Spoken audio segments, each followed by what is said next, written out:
葱油时间拿捏一定要准。金黄色的时候，你就开始要闻酱油就要配。我爸妈他会看大概的葱头，现在这个时间它可以起锅就可以起锅，但是我觉得我用看历史不一定，有时候超过就是下面那一层可能就焦掉，上面很漂亮。经验不够，整锅葱油香味会变焦，材料不精选，味道也会不对。黑猪油它比较香，这种红葱头就是要大颗，而且红润，它的味道会很香，会很辣。余生汉对细节很讲究，因为当年他的父亲为了找新鲜葱头，舟车劳顿在所不惜。父亲坚持的味道，即使只是面摊上的小配角也不马虎。做公务员的余生汉想传承，他负责做，女儿负责行销。把我梦想寄托在他，成不成功就看他。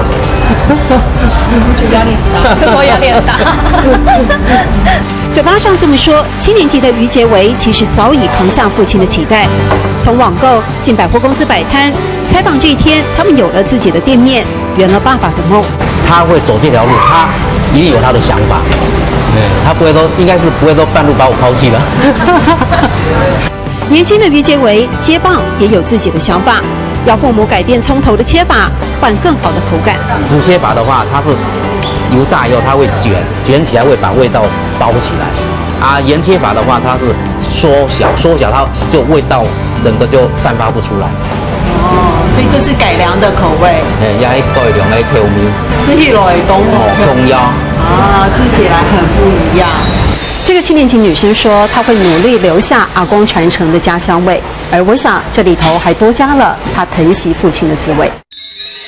也是过量的口味，吃起来都无香香。也是过量的口味，吃起来都无香香。